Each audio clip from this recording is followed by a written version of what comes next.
Dear guests, we are living through a turning point in contemporary Palestinian history. So, in these historic days, this international conference is taking place in Istanbul. On one side, arguably the greatest tragedy in the history of Palestinian people. On the other side, critical steps toward the international recognition of the legitimate Palestinian state. So today, we will address Palestine, now one of the world's most pressing issues from many angles and perspectives. With the help of the media and online broadcast, we aim to reach a wide audience, and we hope to contribute, even in a small way, to a solution.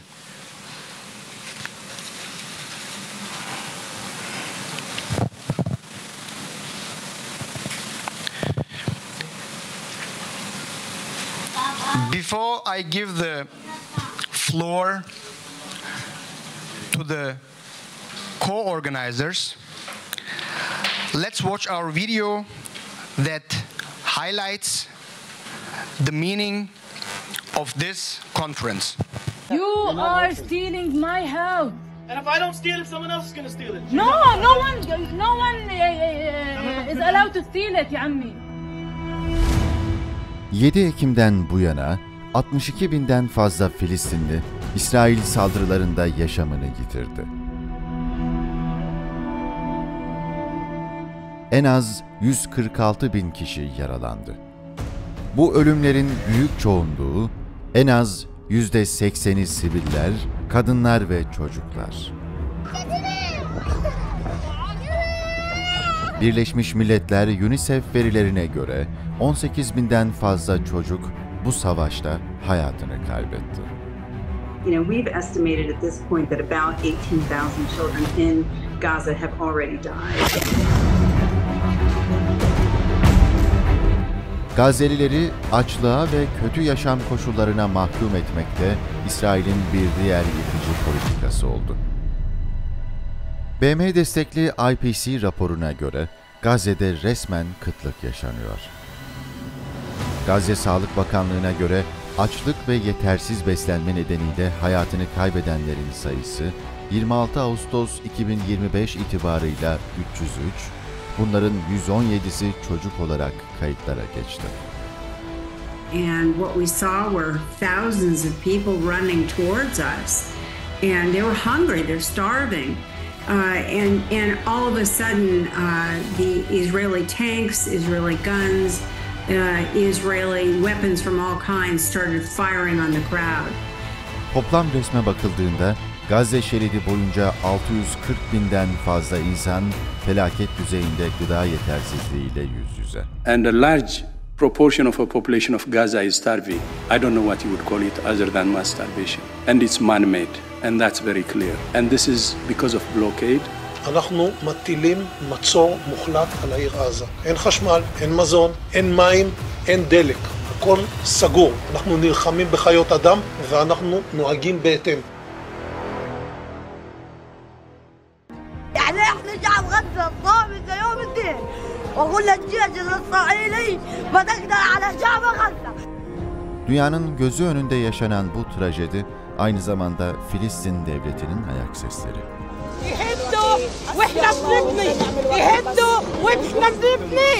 Bu yıkım sadece bir insanlık dramı değil, aynı zamanda Batı Asya'da tarihsel bir dönemeç.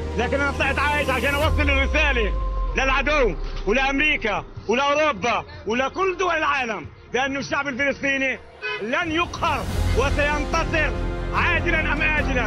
إحنا فدا المقاومة من الآخر أجيب لك إياها على بلاطة فدا فلسطين كمان.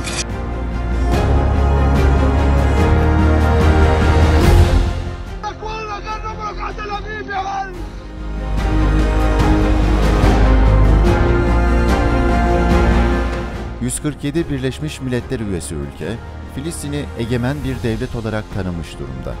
Bu rakam, Birleşmiş Milletler üyesi devletlerin yaklaşık %75'ine denk geliyor. Ustedes saben que el desastre humanitario que el gobierno de Netanyahu está perpetrando en Gaza y también en Cisjordania es una infamia que será recordada en los libros de historia como uno de los episodios más oscuros del siglo XXI. Tarihsel olarak Orta Doğu'da adil ve kalıcı bir barışı olan bağlılığımızla tutarlı olarak Fransa'nın Filistin devletini tanımasına karar verdim. Bu ciddi ve tarihi açıklamayı gelecek Eylül ayında Birleşmiş Milletler Genel Kurulu'nda yapacağım. Fransa, Birleşik Krallık, Kanada, Avustralya, Malta, Eylül 2025'te Birleşmiş Milletler Genel Kurulu'nda Filistin'i tanımaya hazır olduklarını duyurdular. Gazze'de soykırımdan devlete giden uzun yolda önemli bir dönemeç geçilmek üzere.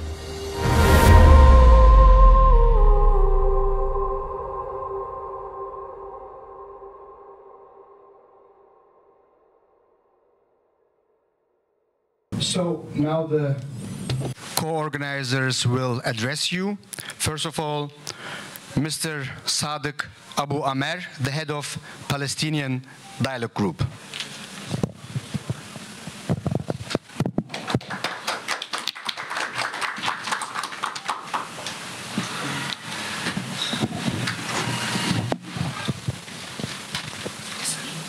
Welcome. And I wanted to speak Arabic. السادة والسيدات الأصدقاء والزملاء أيها الحضور الكرام. نجتمع اليوم في اسطنبول تحت عنوان Ladies and gentlemen, today in Istanbul, we're going to be talking about from genocide to statehood. So we are going to talk about the terrible situation, and we're going to disclose the situation of the people of Palestine that have been suffering for quite some time.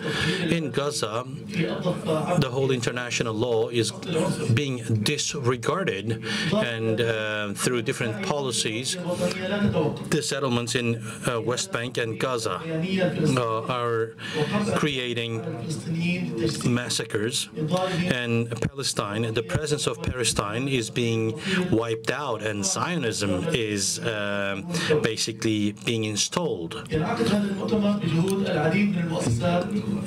And it is also preventing the freedom of the Palestinian people. This conference is going to talk about these issues, and as the Palestine Dialogue Group, we bring together Palestinian scholars and different people from around the world. So we basically want to support the policy of Palestine.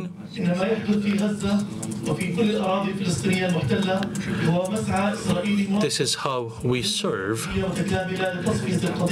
Israel is following a certain strategy to eliminate the Palestinian cause, and it wants to prevent the establishment of a free Palestinian state.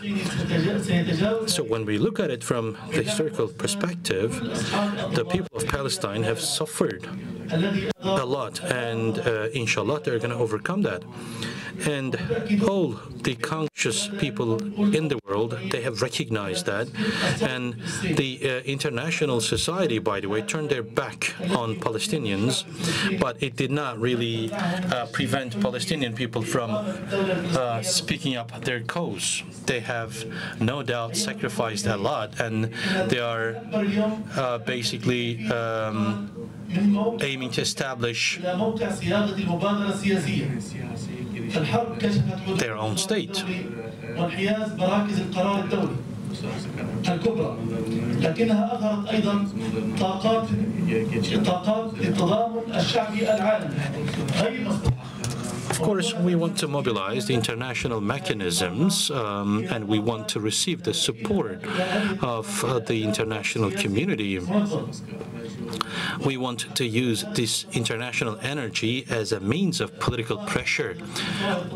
This conference is an example of international solidarity towards the Palestinian cause. So it could be used, should be used as a means of pressure on Israel and on the way to establishment of the free Palestinian state.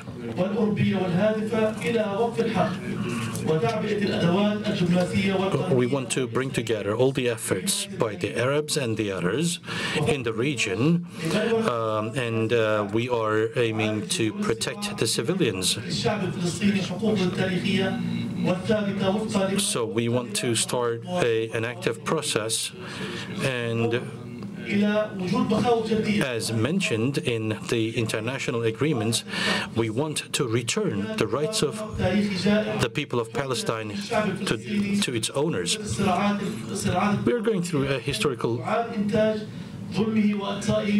pain in Palestine. The people of Palestine have been suffering for quite some time. They've been deprived of their basic rights. And for quite some time, the international powers are basically doing that. When the Palestinians wanted to establish their own state, they blocked the way to it. The invaders want to divide and rule, that is, divide and eat in a way. At the local level and at the European level, we want to intensify our work, and following the law and international assistance, we want to improve the situation of the people of Palestine, and the people of Palestine should maintain their own land. So when we look at it from the region of Gulf, from Iran, Egypt, from Europe, we have a lot of participation. This is a message in itself. Palestine is now on the agenda of international community. So it's not just a matter for the Palestinians, it's a matter for everyone who believes in peace. We need to support this. Through this conference, we hope that as an outcome of this conference, that stability and justice are going to be built in Palestine. So international community and NGOs are going to provide support. That's what we hope. We'd like to thank the participants for their support. We appreciate the support of MID and Harici. I'd like to thank Mr. Tunç for supporting activities like that. Thank you all very much. Well, besides, thank you very much, Sadık. Besides the Palestinian Dialogue Group and Harici Media, the third co-organizer is MID. So I'm pleased to announce Mr. Mehmet Rakipoğlu. He is the head of information production and publications coordinator at MID. Please.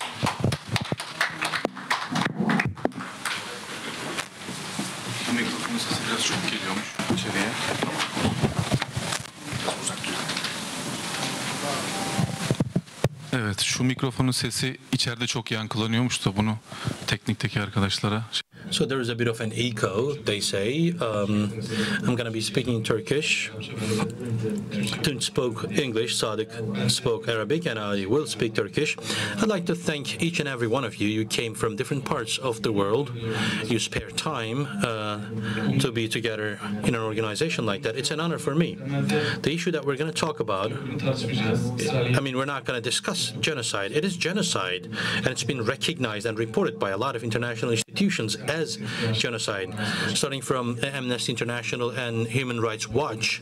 A lot of institutions basically kind of reported it as genocide. We're going to discuss how Palestine is going to evolve into a state. I'm going to touch upon a few issues on that. Now, in Gaza, we are out of words. Sitting here and talking with my friends from Gaza, you know, how legitimate is it that we sit down and discuss the issue here? You know, I'm just questioning my own stance. When we look into the flow of history, we see that the evil in history did not really go on forever. As Hannah Arendt puts it, banality of evil is not going to go forever. I went to Damascus a few times. I'd never think I would go to Damascus, for example, or I would go to Masjid al-Aqsa, but I did. So that just helped me realize that the evil is not going to be forever. So I'd like to thank Harici and Tunç specifically. In the symposium, I was in the UK for quite some time, and his team spent a lot of effort into that. I'd like to thank the Harici team. I work at Mardin Artuklu University, by the way. So our rector basically says that we need to build an epistemological flood of Aqsa. So information produced by Israel, the intellectual work, it needs to be destroyed as well. So we need to create an epistemological flood of Aqsa in this symposium. And we're all activists in our own rights. Even being here basically means that we're standing against the oppression of Israel. So it's difficult for us to stop Israel using means of war. It's the decision of the states. Just like the flotilla en route now, here we need to contribute to statehood of Palestine. That's all that I have to say now. Thank you very much. We can continue with the speeches. Before our first session, we have two online speeches. One is Mrs. Professor Calypso Nikolaidis. I'm very pleased to announce her, especially her recent article published last month with the Vice President of the European Commission, Josep Borrell. That article attracted a lot of attention globally. So today she couldn't join us here in person, but she will address you from Italy. So the floor is yours, Mrs. Calypso Nikolaidis. Okay, so hello to everyone. I can't tell you how frustrated I am not to be able to join you in one of my very favorite cities in the world. But I think that the meeting you're having today is absolutely and clearly crucial a few days before the General Assembly, where a number of countries, including France and the UK, two of my countries in addition to Greece, are joining 147 states that have already recognized Palestine, making 4 out of 5 in the Security Council.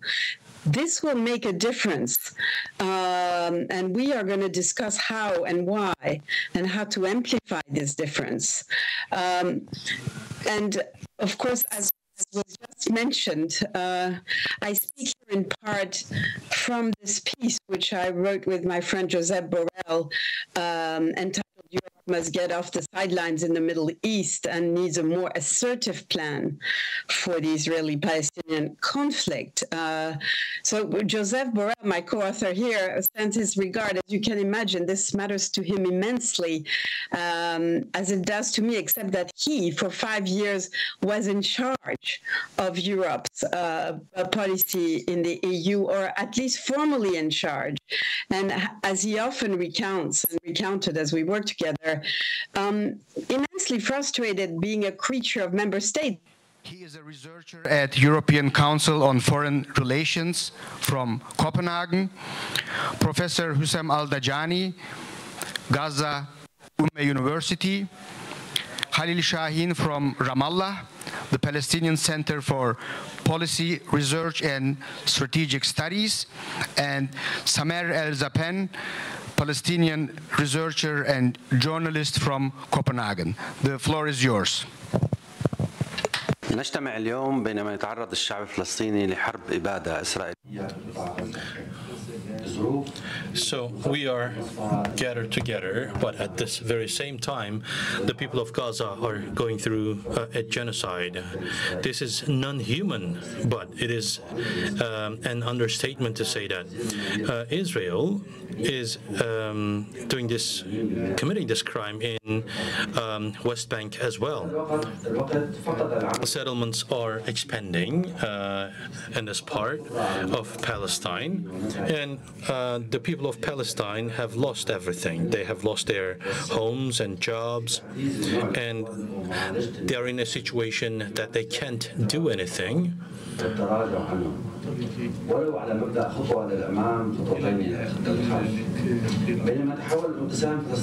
So it is,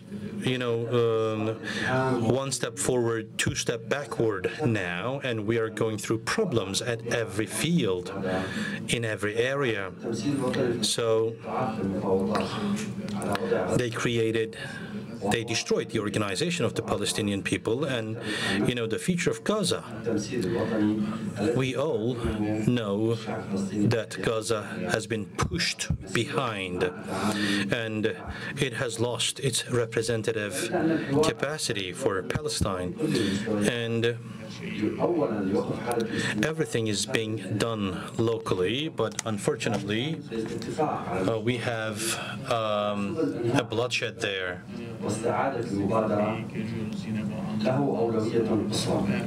وفي ندوتنا الآن نقدم استجابة 4 من المثقفين الجادين المسؤولين. So in this conference, we're going to be hosting 4 important figures in this session. We're going to listen to their analyses. How can we regain the will of Palestinian people? وورقة تختص بتقييم الوساطات المصرية والقطرية والورقة الأخيرة عن تحقيق التعاطف في أوروبا. So we are going to discuss this issue. One of our speakers are going to expand on solidarity at the European level, and they're going to touch upon all the issues that are relevant for the people of Palestine.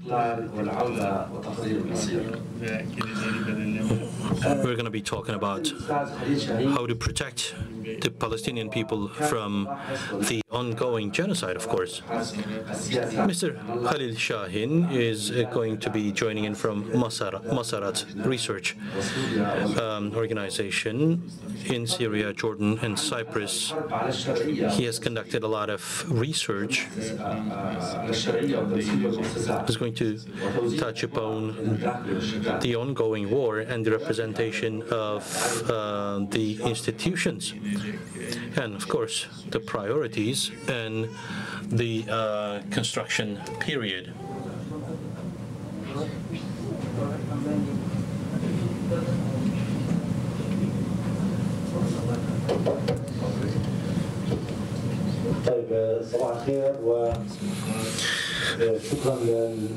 Good morning.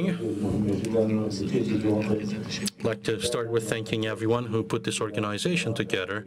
A sensitive time we're going through, and as our friends, our brothers and sisters mentioned, we're going to need to look forward and look into what we can do, especially considering what has been going on in Gaza.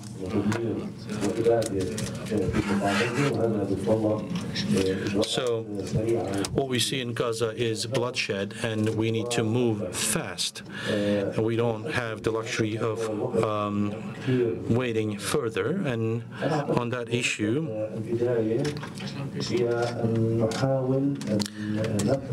when we look into the ground zero, we need to understand what kind of change has happened in Israel regarding the management of the country and at the societal level and the political map. When we look into what happens today,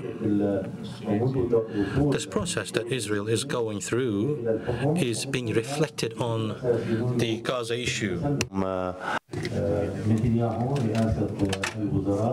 And of course, since the appointment of the Prime Minister Netanyahu, and we are talking about the right wing, we are talking about we are not talking only about the traditional working parties.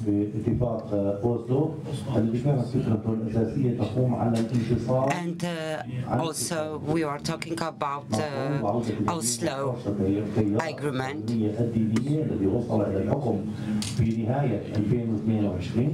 And back in 2022, about the Aqsa flood, we had this government.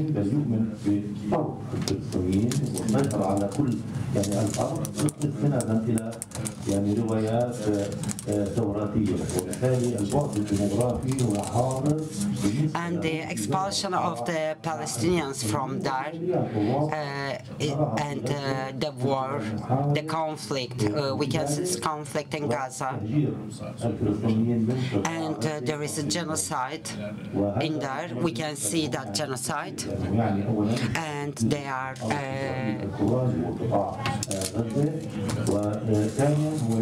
by forcibly they are deployed from the in place. As you know, they want to have Gaza, and they want to add Gaza to their own lands. When we are looking at the numbers of the people from Palestine, from Gaza, and also when we are looking at Israel, we can say that Israeli people, they forcibly pushed out the Palestinians, and also in the Gaza Strip, the same applies. And as a result of this, we can say that there will be an increase in the number of Israeli population. And we are not talking only about the Zionism, and we can also talk about the Netanyahu government, and also we can say that the basic conflict is around the West Bank, and the similar policy is applying in here. And the policy in here is to squeeze the Palestinian people in the West Bank. The Palestinian government is not recognized in here. We can say that there are some steps, some actions took in order to remove that, but within a frame of a plan back in 2018, this was realized, and they were saying that the Palestinians, they are not applying the force because they have a dream,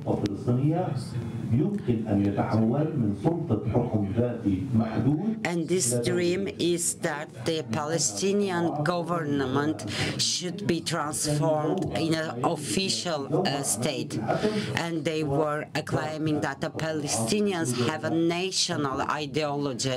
Therefore, what they are trying to do is to destroy their future hopes. This Zionistic project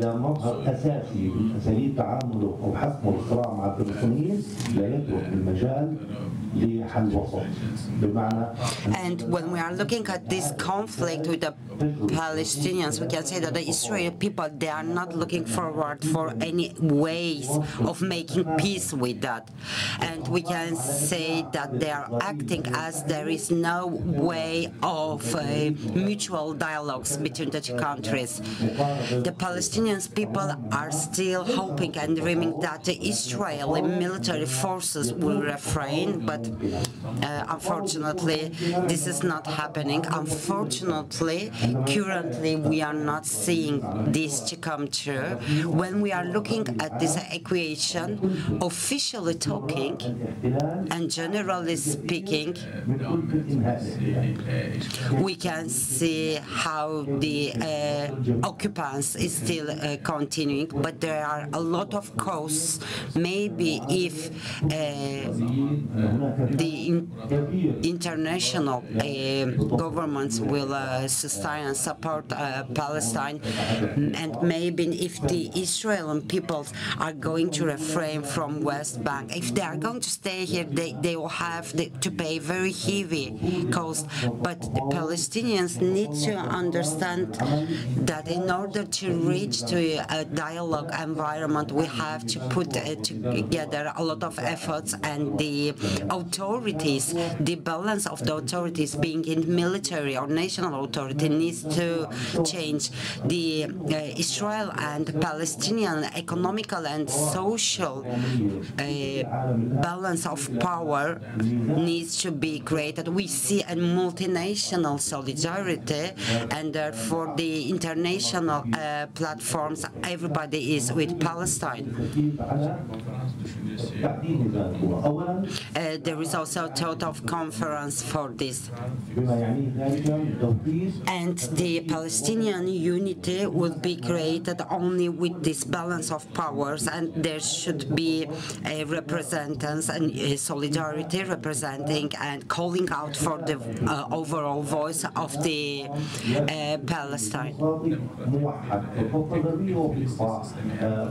We need a single Palestine system. We need to create that both in West Bank and in Gaza. We need the institutions to have a roadmap, and also there needs to be a political program with common denominators. Only when those rules will be established, we can realize that.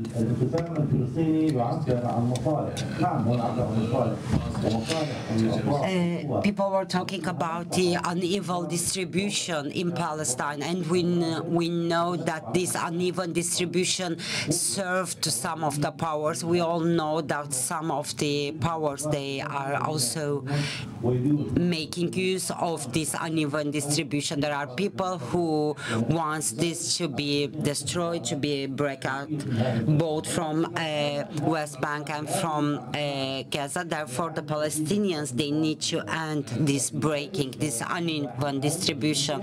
They need to have a political union, and even if it is not possible currently, we need to have dialogues. We need the NGOs, we need the young youth unions, and we need all the people to be around a common vision. We need the entire Palestine to be represented in the region, and also we need to have enforcement and support from the Arabic world too. And in terms of administrating the governance, we need common institutions, a single institution both in Gaza and also in West Bank. And also the occupiers, they need to get back from the Gaza. And the Palestinians, they need to unify around a single vision, and also the Al-Fatah and Hamas movement. The people need to gather against them. We need to have a a Palestinian committee.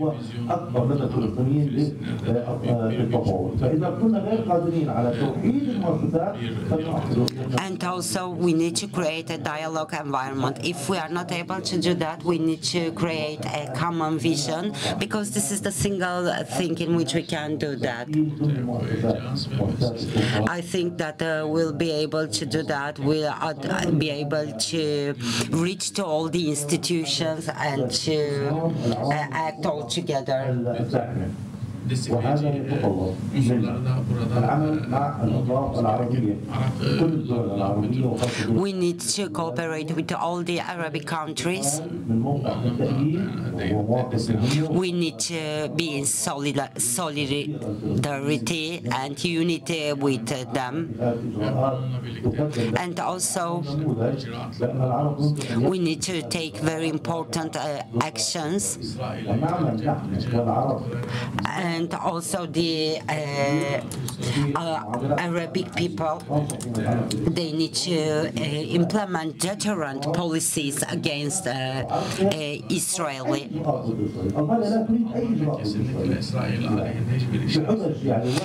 Germany, of course, they don't want anything against Israel. When we are looking at old historical proofs, we can see that they are acting against the European Union thinking. Also, we need to put pressure on this way too. And when we are looking at the other countries, such Ireland and Colombia and Spain, we need to cooperate.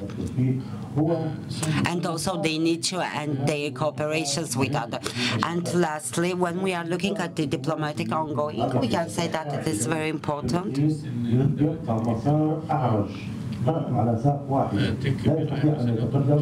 And we need to recognize that it's very hard for the Palestinian state government to stand together alone. We need a supporting strategy in here. And but the most important thing is that the genocide in Gaza should be stopped, and the occupying forces should be deterred from Gaza. Without being able to do that, because as long as we don't do that, we'll see a very, very hard revenge policy of Israel on the Palestinians. And we can say that it is very important for the Palestinian people to help them, because it becomes harder and more difficult for them to build up, to rebuild a state, to settle again.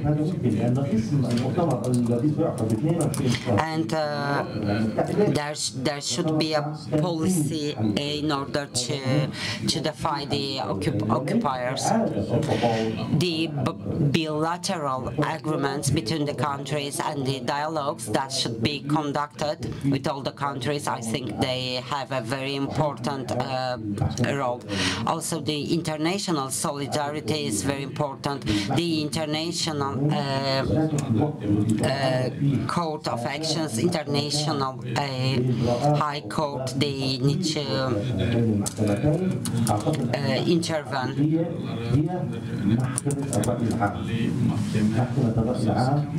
And also the international court of justice should speak out their thing, and we see a lot of rulings against Israel.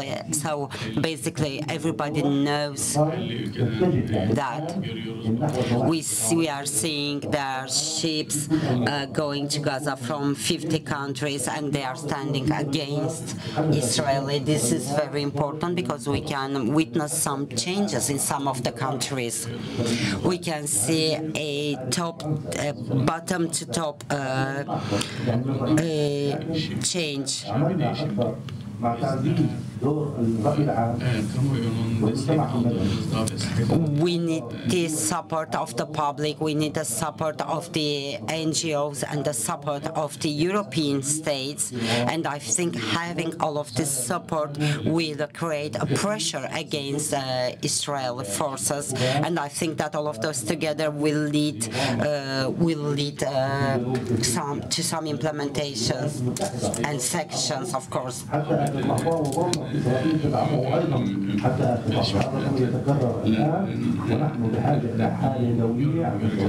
And I hope that we'll see all of those actions coming from United States. We need this support, and we need to reach to that. We need to recognize that Israeli committed very heavy crimes, and they are totally unacceptable, and also that the Israeli political strategies need to be ended and terminated. And also those discriminative behaviors need to be ended.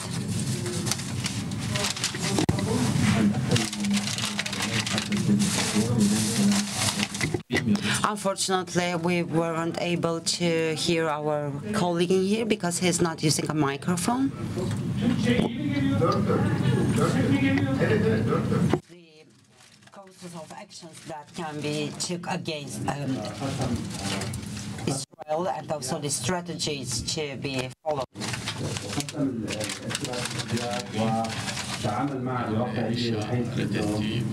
And also he pointed out the realities, the strategies, and the most important thing is that we need to come up with a strategy, we need to have a common visions, we need to have some further actions.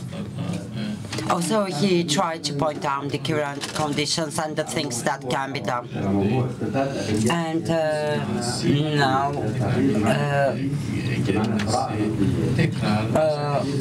and also he mentioned about the political literature. We have Mr. Samir Al-Sapin. He is a Palestinian researcher and a journalist, and he has a lot of articles published both in Palestinian newspapers and other journals.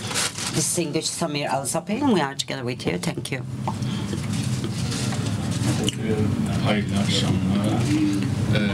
Good evening. Thank you very much for allowing me to speak. Mr. Halil is my friend.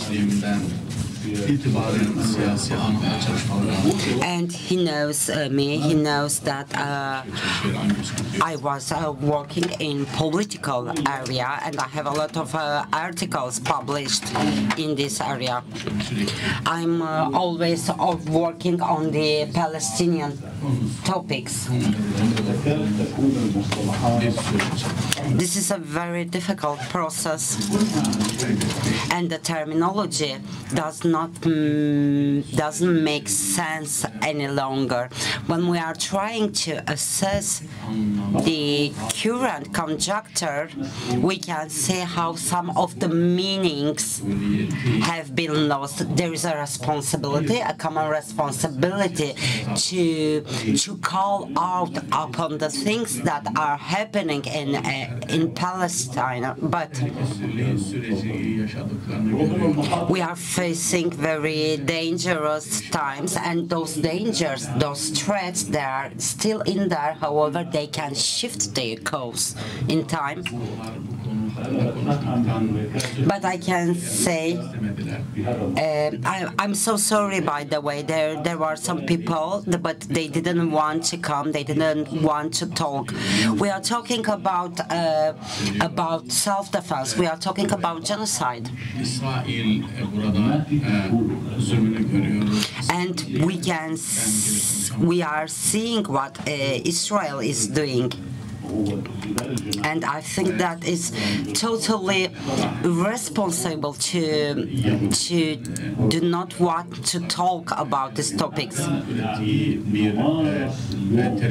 when we are looking today at the oppression, we can say that the oppression is quite open, clear. When we are looking at the researchers, we can talk about the genocide which is happening in Gaza, and the most saddening thing in here is that today I'm not going to explain, I'm not going to discuss or argue with you if the Aqsa flood is a reality or not. We are talking about great dangers and threats post Aqsa flood.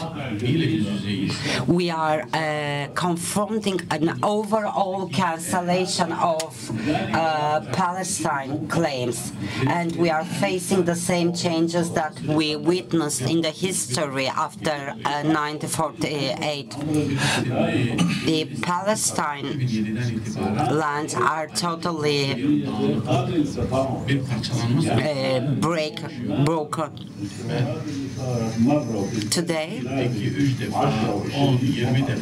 1, 2, or 2 times, or 10 times, or 20 times, I witness the dialogues, and I can see that nothing is implemented. There is no solidarity. We have Hamas and Al-Fatah, and those two powers, nothing was done against them. If the Palestinian people would be able to act together, we wouldn't be witnessing the things that are happening today. They are just trying to walk somehow, but we can see that this uneven disruption that is occurring in Palestine is only serving for the greater good of their opponents. As Mr. Khalil told us, unfortunately, we can't talk anymore about dialogue. We need to construct a political dialogue for all the Palestinian institutions. We can't rescue the Palestinian people without having this solidarity. We are confronting very saddening numbers. For more than 100 years, there was a conflict, and when we are looking back to the 80s, to the 90s,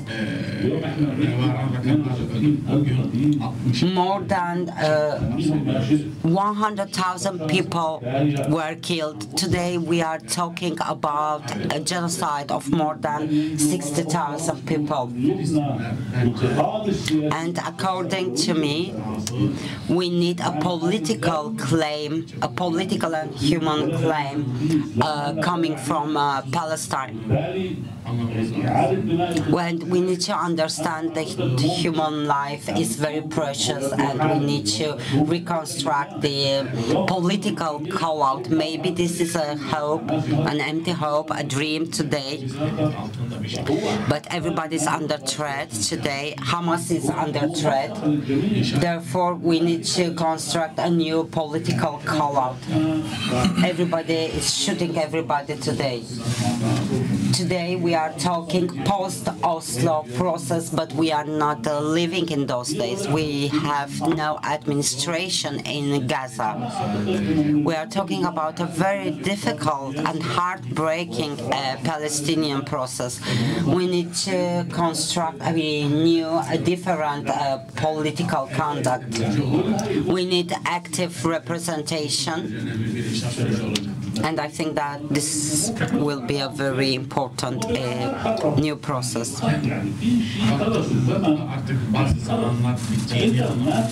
When we are looking at this picture, we need to understand that all times have already been expired. Some of the personalities needs to be changed. Some of the institutions needs to be removed. We need to understand that we need all the Palestinians Palestinian people together. We need a common sense, a common platform. We need a future roadmap. As a result of this, more than 150 countries, they accepted Palestine. We need a stability and we need a post-stability process. It's very important to recognize a country.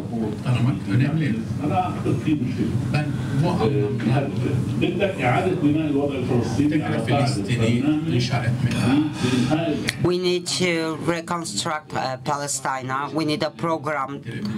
We need to talk about how we can end the Israeli oppression and occupants. We need to come together at different times, and we need to think about that, because if we continue with the same policies, they are not enough. We can see the international forces and powers and authorities, and we need to receive their support.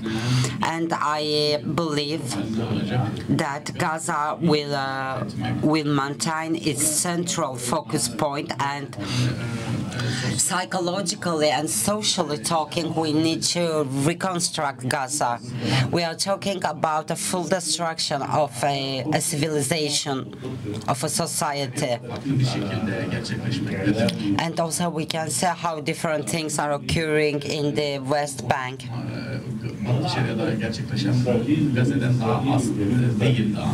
And the things that are happening in the West Bank, they are not less important than the things that are happening in Gaza.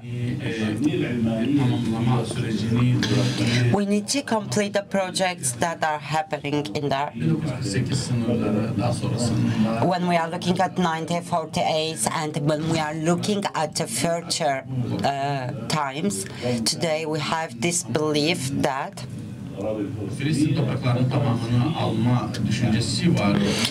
the opponent forces, they want to take entirely the Palestinian lands. And also there is a support coming from the USA government, from the Trump administration.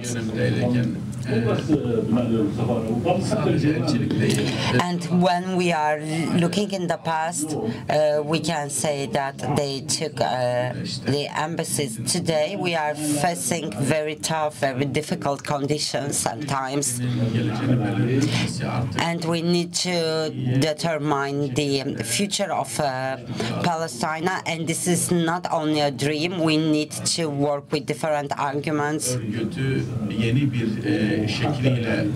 and entire organization. We need to work with a new shape of that. We need to find a new method, and also the Hamas movement should be reorganized. Their political standing should be reorganized.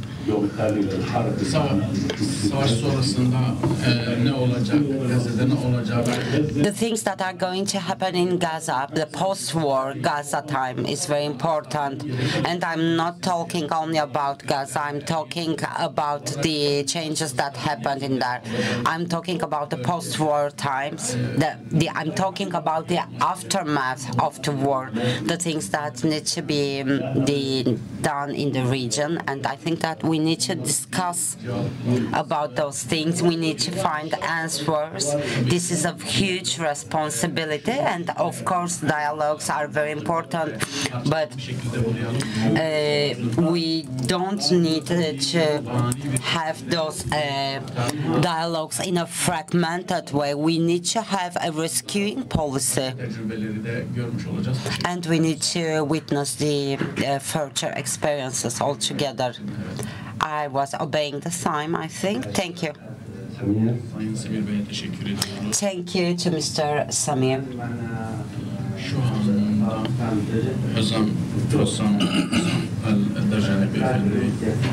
Now we have Professor Hüsam Al-Daja from Gaza Ummah University.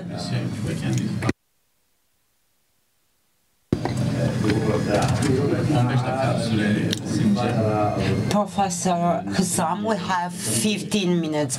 He will be talking about the Egypt action and Qatar actions. Thank you very much. Thank you very much to all the organizers of this conference and to all the participants.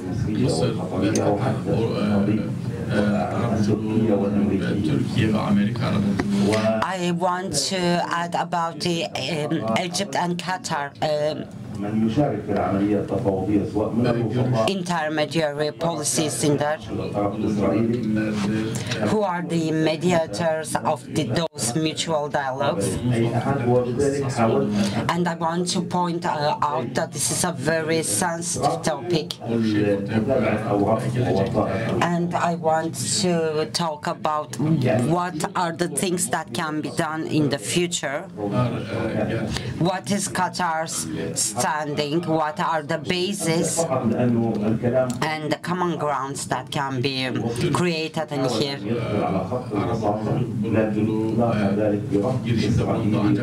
And of course, we have the Turkish intermediation, but Israel didn't accept that, didn't accept anything coming from Turkey.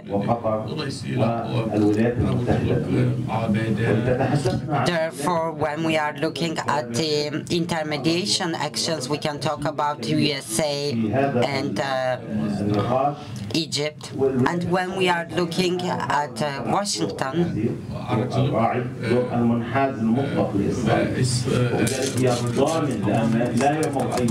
when we are looking at their intermediary role, we can say that they are sided with the Israeli government. And their intermediation role was a role which would be assumed to be totally accepted by the Israel. And we have the Hamas and the Israel on one side, and we want to discuss a little bit those issues. But when we are looking at this, we need to look at the times before Aqsa flood. We are talking about 8 attacks conducted by Israeli forces against Palestine back in 2014, 2019, 2021 and 22. And back in 2023 we had Aqsa flood. And I'm going to share more details on this topic. In both conflicts, Cairo was the intermediary in this process. So weeks later, Cairo was able to stop the war, but the war was restarting. So stopping the war was not really enough to go down to the roots of the issue. So in general, in a dialogue about Palestine, the basic thing is ending the genocide and forced migration. And of course, it should also be ended that people are being put to famine there. So the Arabia, France are acting as intermediaries in this conflict and against the attitude of Israel and America. This is an effort. So when we get down to the issue of flood of Aqsa,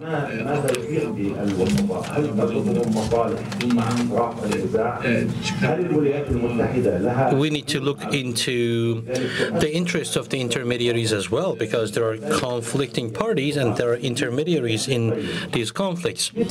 These are important questions, and we should make the evaluation accordingly. Tel Aviv has been successful. We can say that. That is on the way to the White House.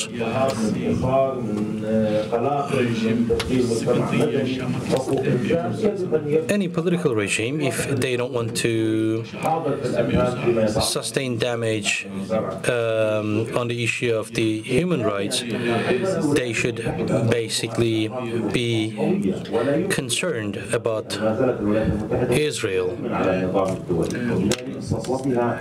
So the United States is keeping the international system under control with huge power.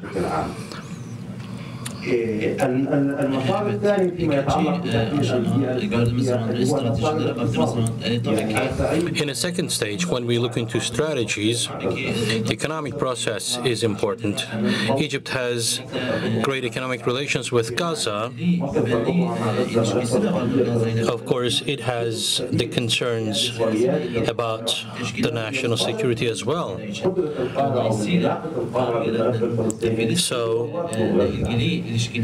Cairo's relations with Palestine are very important. This is what we see. And likewise, the national dimension of the issue is very important because Egypt is making decisions, and beyond the national interests, Cairo it wants to exhibit a fair attitude. Likewise, Qatar. Qatar, Egypt, and Israel, they have relations. We know that Qatar is managing this process in a different way, especially about as intermediary roles. As of now, Qatar, is it going to move on in a different way, or is it going to follow the Egyptian pathway? Are we going to have one intermediary or more? So when we look at it from that point of view, the advisors of Netanyahu, two of them have been sacked, and this happened with Qatar's intermediary role. In many ways, sacrifices have been made on a daily basis.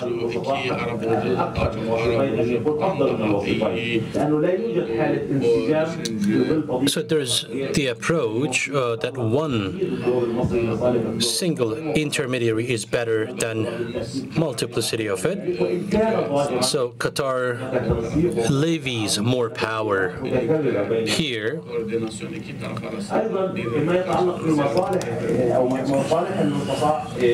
We know that mutual visits are being made, and when we look into their interests, that is the interest of the intermediaries,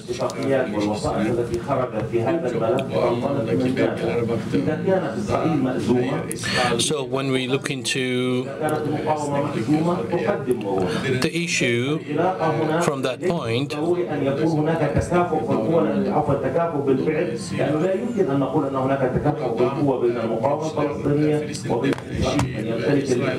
the Palestinian resistance, there is no balance of power between Palestine and Israel. One side has F-35s, the other side has simple weapons. So this is what is happening in Gaza, actually. So when we look into these scientific standards, when we evaluate the intermediary role, we need to focus on bipartisan roles. So when we look at the issue in a neutral way,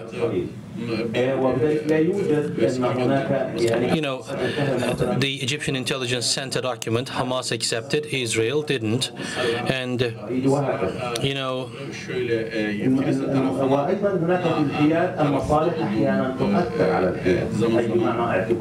sometimes it has been accused that it is taking the Palestinian side. So when we look into an activity standard, there's a certain amount of activity in the intermediary roles. The United States is siding with Israel here.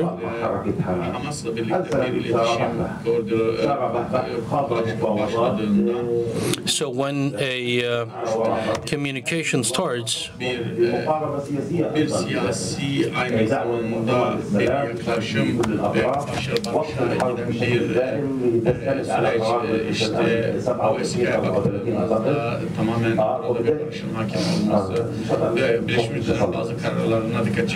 وبذلك كانت الولايات المتحدة منحازة عندما وافقت حماس على هذه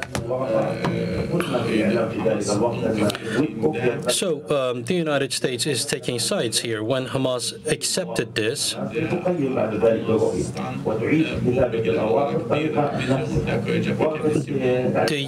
it is going to take information from Hamas. I'm talking about Witkoff. So the American administration could push Israel to do certain things. When Witkoff went to Tel Aviv, he spoke with Netanyahu for 2 hours and they reached an agreement. And when we look into continuity standards, this continued.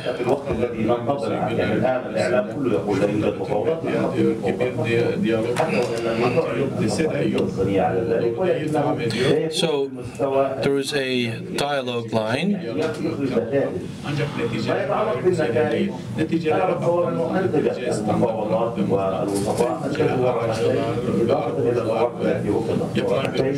So there are two results. One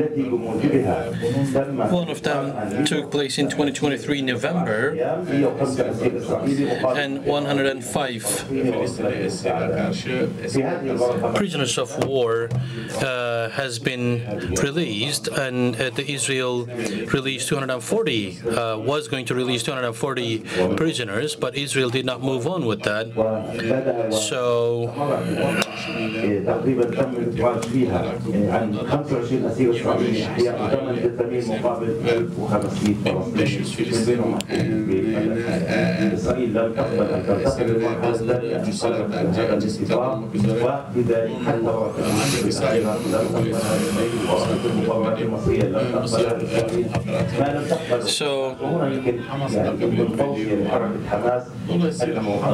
Israel again did not accept the Egyptian intelligence documents.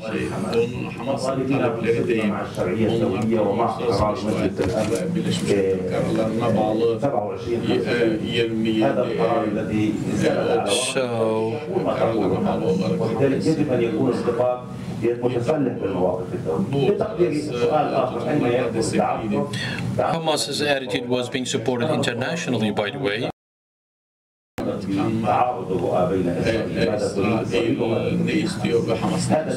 So what does Israel want and what does Hamas want?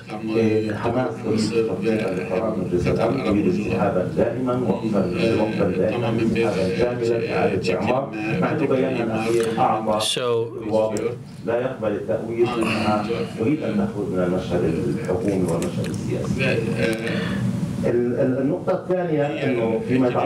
the second point here is that about the deadlock, I mean, we have a lot of intermediaries, and sometimes this alone creates deadlock. If it was just Cairo or Doha exclusively, they would have been more active. And they say sometimes two intermediaries would support one another.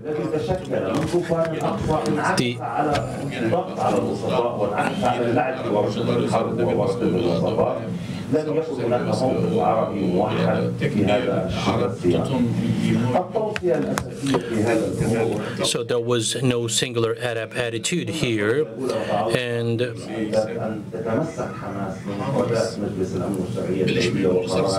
there is one recommendation here, and Hamas is moving alongside the UN decisions, and We realize that it is in line with its vision.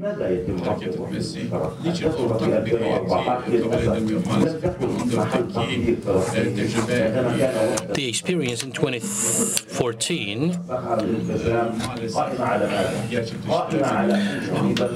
exhibited that they couldn't create a common delegation. So if Hamas succeeds, Fatah is going to be downgraded. So this is the attitude. So in the Palestinian issue creates a lot of question marks in this regard as well. This is one of the things that delays the situation, and we need to move on with a single attitude, and we need to decrease the media's pressure. And the second point is that Israel's war is not going to include Hamas exclusively, and it's not going to limit itself with Gaza. So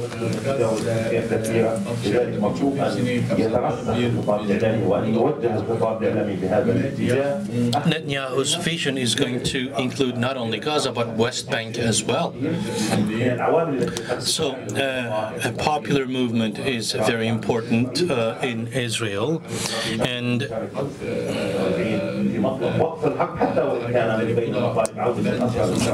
this, I believe, is going to be an important means of oppression, important means to pressurize Israel, that is. Thank you.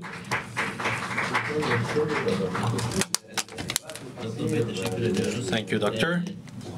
Tabii ki bu tartışmada bu kadar meseleleri tabii ki tartışmak discussing all these issues is not easy to conclude in a limited time. We have a lot of issues to touch upon. We're not able to go into a lot of issues because of time limitations, but this is what it is. So we're going to have now Mohammed Shahada. He's joining from European Council on Foreign Relations.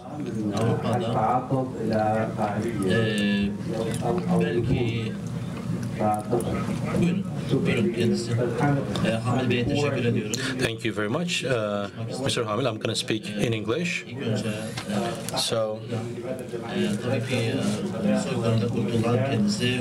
Mr. Huda, sir, we have someone in the back. She's the mother of all the martyrs, and we greet her with love and respect. I'd like first of all to thank my dear brother Tunç for arranging this very vital event. I cannot recall having been in a room full of Palestinians and pro-Palestinians to that magnitude in the last 2 years. If you try to put together a similar event in Europe, you would expect the federal police to storm through the door at any minute. And you would watch out every word you say, because if you say one word out of context, you could expect a knock on the door by the federal police in the evening as well. It's a very draconian time. Europe is becoming a continent of police states, and these are not my words. These are internal papers in the EU that some European diplomats have leaked, and they themselves acknowledge that there's an increased trend of authoritarianism, crackdown on the pro-Palestinian movement in order to avoid Europe's complicity in this genocide. My brother, Mr. Samir, said a sentence that touched a nerve, was very spot on. He said, we reached the limit of human speech. Words don't mean much of anything anymore. And it is precisely the way to diagnose the situation in Gaza now on 2 levels. Number one, there are no words to describe Gaza. There's a catastrophe, there's genocide, there's dystopia, there's an apocalypse, and then there is Gaza. It's beyond all of these things. Again, these are the words of the United Nations.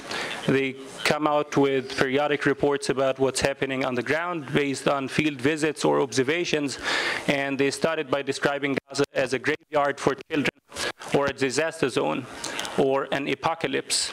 or a catastrophe. At some point, the United Nations declared there are no words to describe Gaza anymore. There are no words in the human vocabulary that can describe what's unfolding on the ground. But we also reached the levels of human speech when it comes to my personal interactions with people on the ground in Gaza. Like early on, I would talk to family, friends, colleagues daily, and we would discuss whatever topic there is, because most of the time I expected that this would be the last time I hear their voices. I lost two of my closest friends, and my deepest regret is that I didn't talk to them enough. So early on, I would call people there regularly.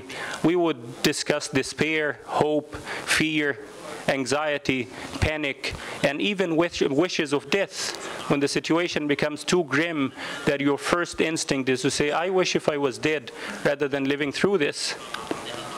But now, there's only silence. All of these words have been said 1,000,000 times. They've become too repetitive that they've lost any weight. They've lost any meaning. They've been hollowed out. It's the same as the word genocide. Israel does a very good job at mimicry, imitation. If you use one word to describe objectively what is unfolding, the Israeli government will vulgarize it out of existence.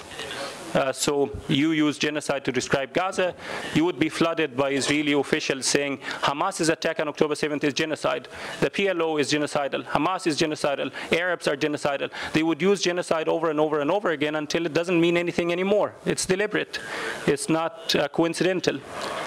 And because of the silence of the international community, that no matter what you say, I've been in this awkward environment for the last 23 months where I would say I suffer from something called the Forrest Gump syndrome, always the wrong man at the right table. I keep getting invited to these European workshops, seminars, closed-door meetings with officials, members of parliament, foreign ministries, etc. And every time it's like solving the Israeli-Palestinian conflict through salmon, fish, and potato salad. You're invited to a very luxurious hotel in Geneva or Brussels or Berlin or Madrid or all around Europe, and you're treated to a very nice meal while they ask you, please, Mohammed, describe to us in vivid detail how your family in Gaza is starving to death. And then you go on and on and on with the description. You leave the room. They invite you again 2 weeks later, a month later. You say the exact same things over and over and over again.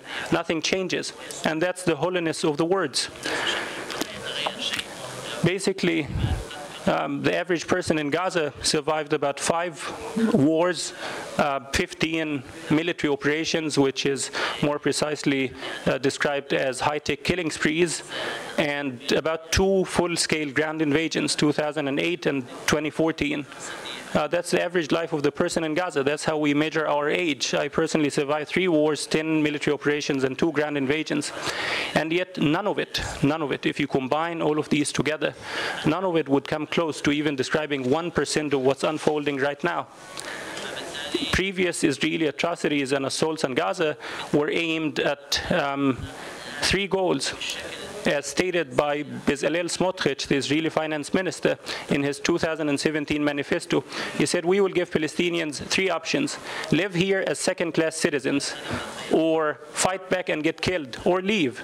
The same terms were articulated by Israel's defense minister on the eve of the occupation, 1967, Moshe Dayan from the Labour Party, left-wing. He said, we will tell Palestinians we have no solution.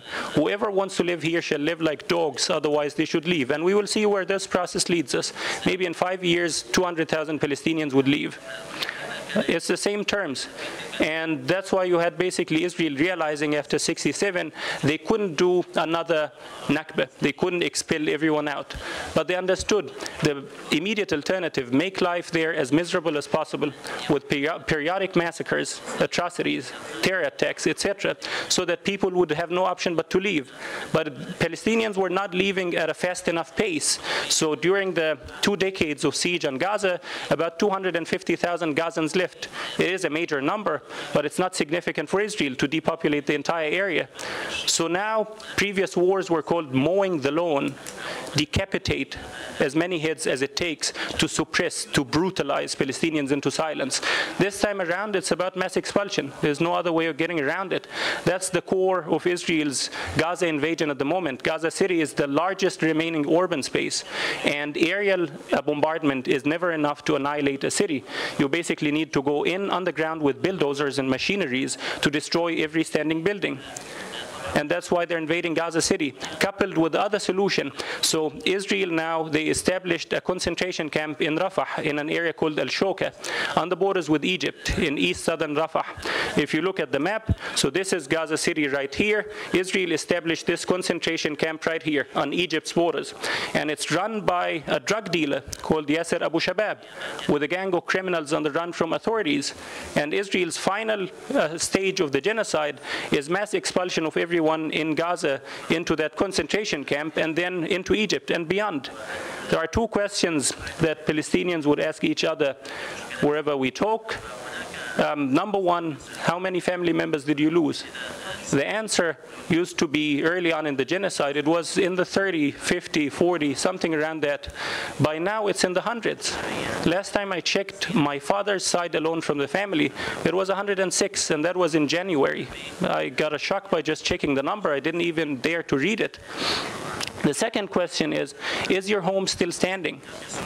And virtually every single person I know had their homes either bombed, burned to the ground, bulldozed, destroyed, or damaged beyond habitation. But at the same time, you have this undying will amongst Gazans to live. So I was recently talking to a friend in Gaza City, and he was trying to give me hope. He was saying, there's life here.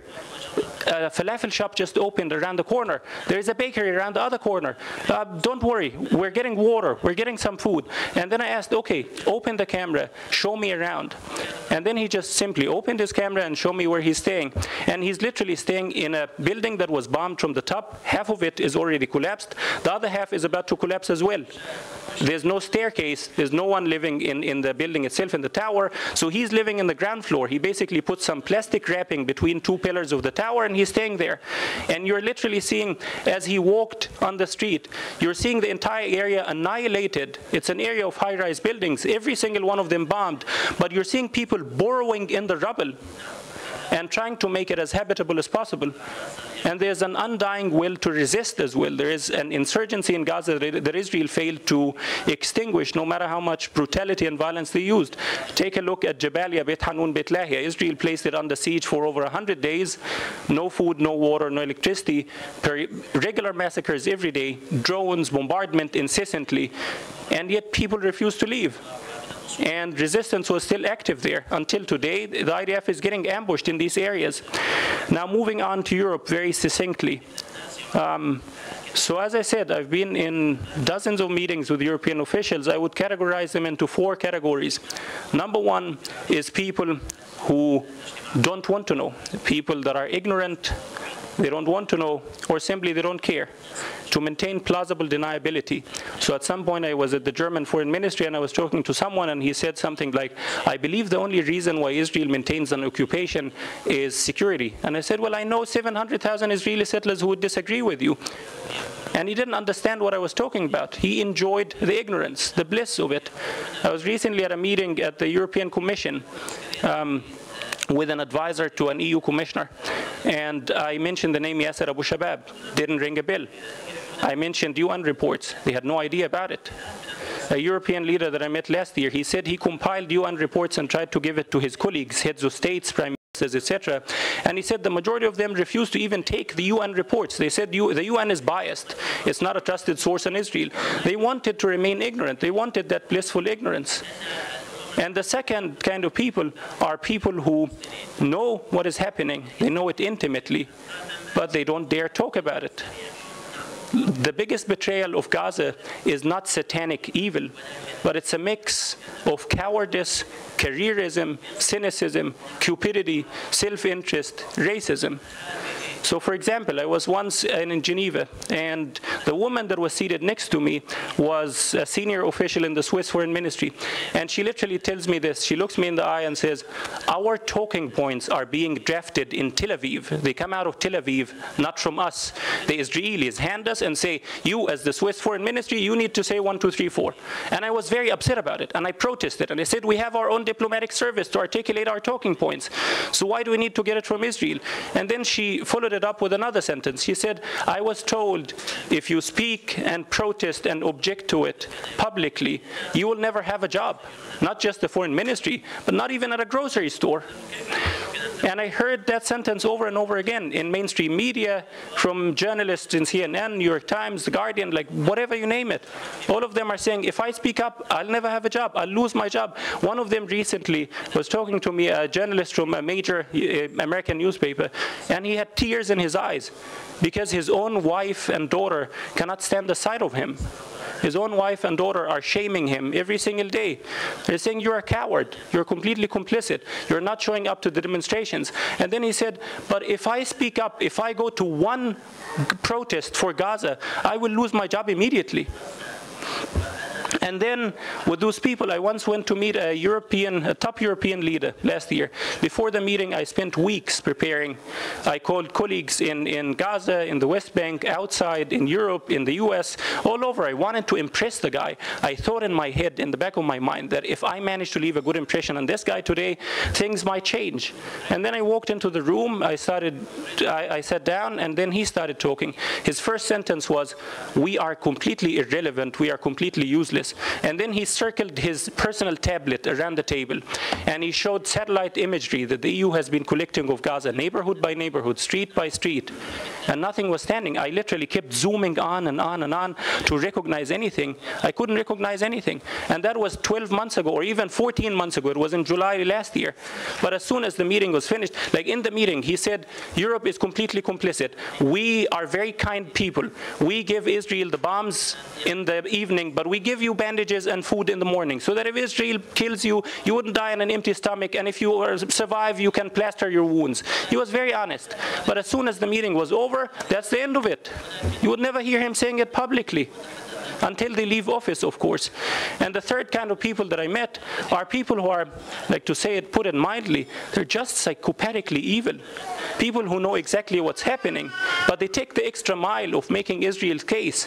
One of them was the foreign minister of Germany, Annalena Baerbock.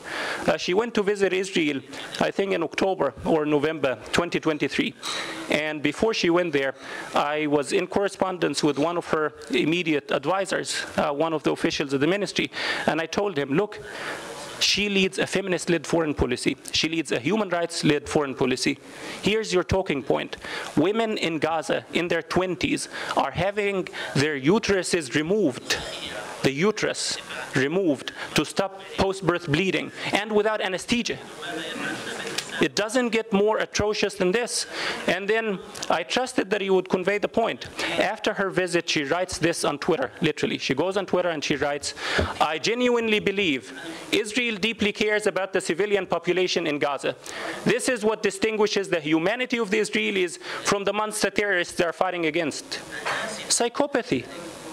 And then she stood in front of a podium and made an argument in the parliament that hospitals and schools in Gaza are legitimate targets. The last time a major European leader stood and made the same point about hospitals was Benito Mussolini in the war in Ethiopia. They were targeting Red Cross facilities systematically. And you're seeing it basically like there was a European official that told me to my eye, she said, there are leaders out there that want the genocide to happen. They wouldn't be upset if Gaza is gone because they see you Palestinians as an economic burden, as a hungry mouse. You keep asking for food, you keep asking for money, for aid constantly, and it's never done, it's never finished. So if Gaza is gone, it wouldn't be the worst thing for them. And the fourth kind of people that I conclude with are people who know exactly what's happening and are trying to mobilize under the table as much as possible. There was a German official of all people that told me, if you want us to move, you need to stand outside my ministry and protest day and night. Don't leave. Just stand there, block the ministry, keep protesting there. Go to the EU court, to the EU High Court, and sue us there. Take us to court. Drag our public officials into court, otherwise they will never move. And he was literally begging civil society to take him and his superiors to court. And those people are trying to mobilize as much as possible under the surface. Like in different European foreign ministries, even in the US, there's now literally a group on WhatsApp of officials from different European, American, etc. agencies that are just discussing Gaza. There's similar WhatsApp groups for people working in CNN, in The Guardian, in the Washington Post, in the New York Times. Literally like groups of people that are frustrated with what's happening, livid about what's going on, and are trying to mobilize. And the best way you can help them is keep up the momentum, keep shaming them publicly, take them to court. The activism, the mobilization, change is always very slow until it's not. I learned that lesson from people who worked regularly on advocacy and mass mobilization. Change is always painfully slow until one day it immediately, everything falls into order. You saw it in Syria. Over a decade, and then overnight, everything is gone. Bashar Assad is over. And that's how we ended up with recognition. European governments, before October 7th, before the genocide, if you tried to raise to one of them the prospect of recognition, or imposing sanctions on Smotrich and Ben Gvir, or imposing sanctions on settlers, or boycotting Israeli settlement products, they would laugh in your face. It was completely insane. It was unthinkable for them to do this. And now you're having them do all of these things and still being shamed and still being told that this is not enough. Things are changing. You're literally seeing a huge dam that is cracked all over and is about to collapse. It's about to flood. But the more you slow down your activism, the more time you give them to plaster the cracks in the dam. The more time you give them to whitewash and make the world forget the genocide. Like Israel's and Europe's and the US's gamble on the genocide in Gaza is basically that as soon as it's over, they will try everything to make the world forget it. They will tell you, now is the time of healing. Now is the time of progress. Why are you filled with hatred? Why are you an extremist? Why do you look back in history? That's the same thing they did about the invasion of Iraq. Who talks about Iraq nowadays? Nobody. It's past. Who talks about Afghanistan or Vietnam? They're very good at that kind of stuff. And they expect it to go the same way. Who talks about the Israeli invasion of Lebanon in 1982? The American president called it at the time, Donald Reagan. He said, this is a Holocaust about Lebanon. 15,000 people were killed. Now you have in Gaza about 4 times as much or even more. So their gamble is to make you forget. But the only way to fight it back is to keep it up. Israel now understands. I read Israeli newspapers as part of my work twice a day, 16 newspapers, 2 hours in the morning, 2 in the evening. And they are complaining around the hour that their propaganda is collapsing and they have no way of salvaging it. And they try to come up with all different sorts of explanations. So they say, okay, our propaganda is collapsing because Hamas is running a highly sophisticated propaganda campaign. And I'm like, name a single Hamas leader that can put 2 sentences in English coherently. And they're like, no, our propaganda is collapsing because Iran is running a propaganda campaign on Hamas's behalf. I'm like, if Iran can run such a sophisticated campaign, they would have run it for themselves. They are the most sanctioned country on the face of the earth. But the reason why Israel's propaganda has collapsed is because they have become so extreme, so genocidal. You see it in the polls. Israelis are some of the most polled people on the face of earth. Every thought that crosses an Israeli's mind needs to be polled, needs to be studied and analyzed. And you see it. 82% of the Israeli public supports mass expulsion from Gaza. 47% supports outright killing everyone, every man, child, woman in every area the IDF goes into. 62% are saying there are no innocents in Gaza. And this genocidal fever is the reason why the propaganda collapsed. They made the job easy for you because in the old days, an Israeli diplomat, all he had to say was, we support the 2-state solution and peace. The Palestinians don't. We're not the problem. The Palestinians Palestinians are, if you get an Israeli official to say this word for word in front of a camera, he will not have a job in the afternoon. Like right after he walks out of that interview, he will be fired immediately for saying we support peace. They cannot afford to pretend to care for Palestinians because now it's a career suicide. Like one of Netanyahu's spokespeople was a guy called Ilan Levy. And Ilan Levy, at some point, I will conclude briefly, Ilan Levy, at some point, he makes a tweet where he says, I believe people in Gaza should stay in Gaza, but in return we should cancel UNRWA, the UN agency for refugees, because if Gazans want to stay in Gaza so bad, that means they're not refugees, so we should cancel UNRWA. And then he gets lynched, attacked non-stop by Israelis. He had to delete the tweet and apologize and say, no, I support the mass expulsion from Gaza. You had even the head of the Israeli left-wing party, Yair Golan, the head of the Meretz Labor, the Democrats, he's asked on TV, what do you think about the transfer of people from Gaza? And he says, it's a wonderful idea. Of course we support that in the Democrats. The propaganda collapsed because they cannot pretend to care anymore. So this is like in terms of entrepreneurship or in the business world, they would call this marketing gold, because now you have pure gold to dismantle the Israeli narrative completely, irrevocably. In Germany, for example, or in Europe, much of the sympathy towards Gaza is about the atrocities happening now. But most people don't know the background of it. They don't know the history. So in their heads, Israel's cause is a just cause, but they are doing some wrong stuff. But this is your time right now to educate and show that it's rotten from the get-go, that the rot is a cornerstone of the foundation of this project of dispossession, displacement, and ethnically cleansing of Palestinians. The final point, Kaya Kalas, the EU High Representative, she went to Israel recently. It was her first visit to the Middle East at all. First time she's ever been to the Middle East. She was the Prime Minister of Estonia, never knew anything about the Middle East. And then she goes there. The Israelis take her to the Holocaust Museum, Yad Vashem, and she walks out with one lesson. She says, the victims have become the oppressors. And the Israelis panic. They're like, this is not the lesson you're supposed to come out of this place with. And she says, the victims have become the victimizers. And then her advisors told me that she thinks of the Israeli government as obnoxious, pathological liars, psychopathic. She cannot stand the side of them. She cannot stand Gideon Sa'ar. But then 2 weeks later, I see her with Gideon Sa'ar in a photo op with his sweaty hands all over, and they're shaking hands and praising shared values. And ever since, the backlash she got for this is what forced her into silence. Her own advisors are saying, oh God, these emails that we keep getting from concerned citizens, they're driving them insane.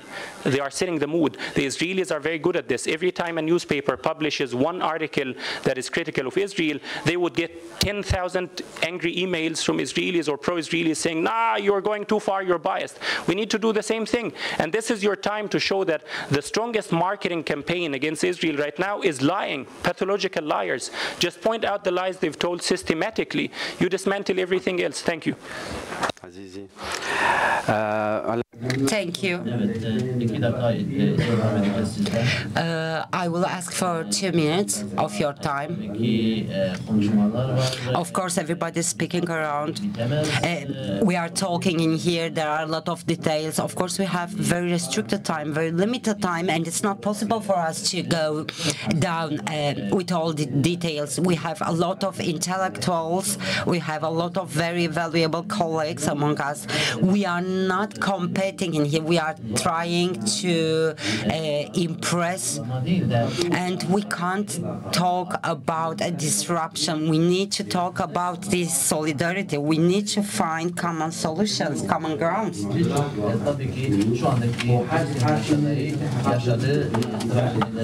And of course, when we are looking at the tragedies and when we are looking at all the sad things that are happening in here, we need to come up with a solution. We need to think how to make Palestinian people to gain their freedom again.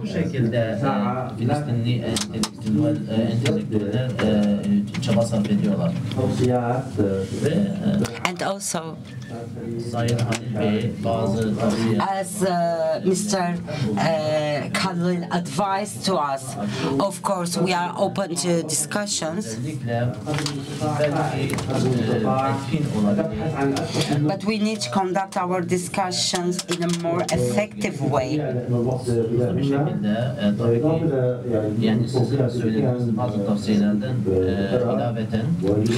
In addition to some of your recommendations, as our colleagues in here mentioned, I will have 3 minutes, and I will use those 3 minutes to share my recommendations with you.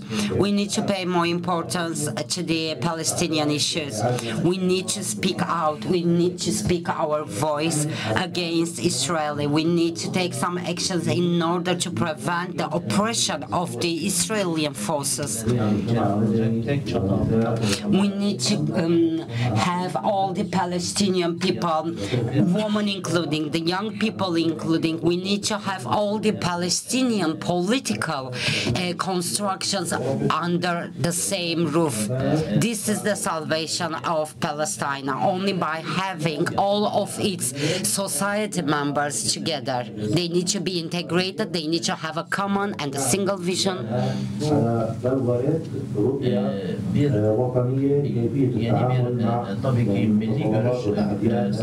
And also we need to expose a new national vision.